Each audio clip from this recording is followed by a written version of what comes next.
Good morning বন্ধুরা। তো আজকে তোমরা চিনতে পারছো আমি কোথা থেকে আজকে তোমাদের সবাইকে মর্নিং বলছি?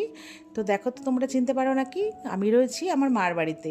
এখন আমরা জাস্ট ঘুম থেকে উঠলাম, তো ঘুম থেকে উঠে এই যে এখন ফ্রেশ হয়ে আর কি চলে যাব নিচে। তো তার আগে একটু আর কি ঘরের কাজকর্ম করব।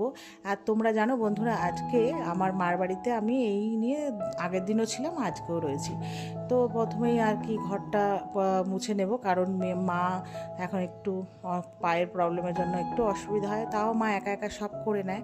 তাও আমি যেহেতু দুদিন ধরে আসছি, মানে সকালে আবার বাড়ি চলে যাচ্ছি, এখানে যেহেতু রাতটুকু থাকছি, তো মা বারণ করছিল, আমি বললাম না। মা বলছে তুই বাড়িতে গিয়েও করবি আবার এখানেও করবি, তো মারা তো মাই হয়, যাই হোক।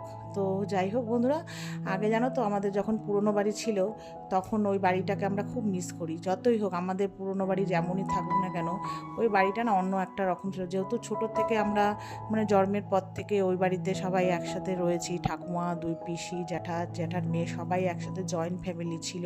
আর আমাদের বাড়িটা তো বিশালই বড় ছিল, ওপেন পুরো রাস্তার পারে।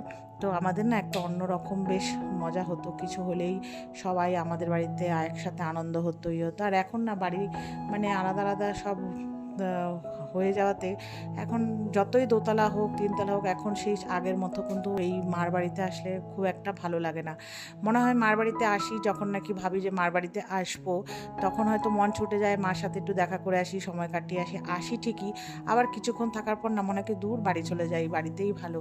কেন জানি না, যে এখন কিন্তু অন্য রকম হয়েছে, এখন ঘরের মধ্যে সব কিছু হয়ে গেছে, তবুও না এই বাড়িতে ঠিক খুব একটা মানে মন টেকে না। তবুও মার বাড়ি তো, মা বলে কথা, যেমনই হোক তবুও ভালো লাগে আর কি। তো যাই হোক বন্ধুরা, তারপরে বাড়ি থেকে চলে এসেছি বাড়িতে। আর আজকে না আমার বাড়িতে আসার পর হচ্ছে আমি স্নান করে নিচে একবারে স্নান করে রান্না করব, কারণ আজকে আমার হাজব্যান্ডের অফিসে নিয়ে যাবে হচ্ছে পোলাও আর আলুর দম। ওর কলিগরা আর ওর স্যার বলেছে খাবে আর কি, অনেকদিন ধরেই বলছিল যে পোলাও আর আলুর দম নিয়ে আসতে। তো আমি না কখনো এতগুলো লোকের করিনি, মানে এতগুলো লোকের বলতে আমরাও খাবো, ওদেরকেও আর কি দেবো। তো সেই জন্য না আমি করিনি কখনো। এবার একটুখানি ইতস্ততই বোধ হচ্ছিলাম। তো আমি বললাম দেখো যদি খারাপ হয়ে যায়, তো ওরা তো আশা করে বসে থাকবে, আজকে কেউ বাড়ির থেকে টিফিন আনবে না। এবার আমারটা যদি ভালো না হয়, ওরা যদি খেতে না পারে কেমন হবে? তো আমার বর বলল যে ঠিক আছে বানিয়ে দাও না, যা হবে হবে, ওরা কিছু মাইন্ড করবে না। তো যাই হোক, ওই সেই মতেই কাজ। যেহেতু ওদের ওদের ওখানে অনেক নানান ধরনের কাস্টের লোক রয়েছে, তো ওদের যে স্যার রয়েছে সে আবার নন ভেজ খায় না আর কি, ভেজ। তো সেই কারণে এখানে নিরামিষ আলুর দমটাই করছি। ভেবেছিলাম পনির করব, এবার চিলি পনির করতে গেলে তোমার হচ্ছে অনেক আমার বর পছন্দ করে না, তার জন্য আলুর দমটাই করা হচ্ছে। তো যাই হোক, আজকে এখানে আলুর দমটা একদম পুরো কাজু পোস্ত, তারপরে হচ্ছে চার মগজ দই ঠই দিয়ে করলাম। আর এখানে আলুটা আগে না সেদ্ধ বড় করে নিলাম, চন্দ্রমুখী আলু একটুখানি একটুখানি সিটি পড়ার আগেই দেখছো কেমন গলে গলে গেছে। তো যাই হোক করে তারপর একটুখানি ভেজে নিয়েছিলাম। তারপরে হচ্ছে এখানে মশলা কষিয়ে আর কি আলুর দমটা করবো, একটু ঝোল ঝোল করবো, নাহলে চন্দ্রমুখী আলু কাইটা লাস্টে একদম শুকিয়েই যাবে, মানে কাই কাই হয়ে যাবে একদম পুরো ঝোল শুকিয়ে।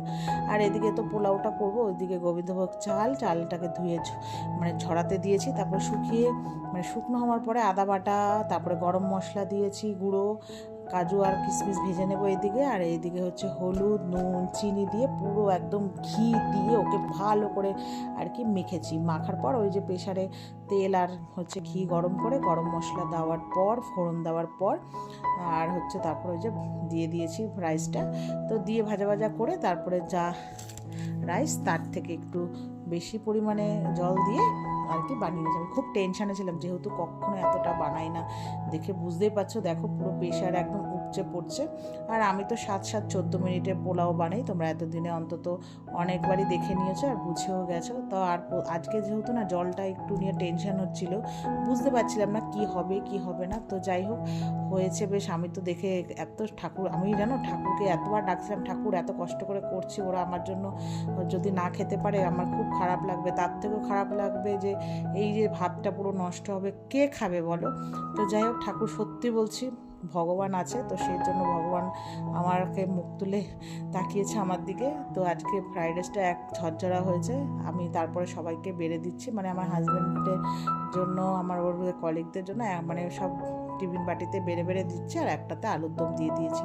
তারপরে মাকে তো ফোন করে বলেছি যে আজকে আর তোমরা রান্না করো না, ভেবেছিলাম ওই মাকেও দেবো এক বাটির মতো। তারপরে দেখলাম যেহেতু অনেকটা পরিমাণে করেছি, মাকে বললাম দুপুরবেলা তুমি রান্না করো না, মার জন্য পাঠিয়েছি।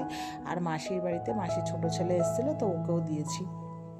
তো তারপরে আমরাও আর কি খাবো, তো সেই কারণে আর মানে রান্নাবান্না একবারেই আজকে হয়ে গেছে। মাঠ বাড়িতেও পাঠিয়ে দিয়েছি, এবার আমরাও আর কি খেয়ে নেব।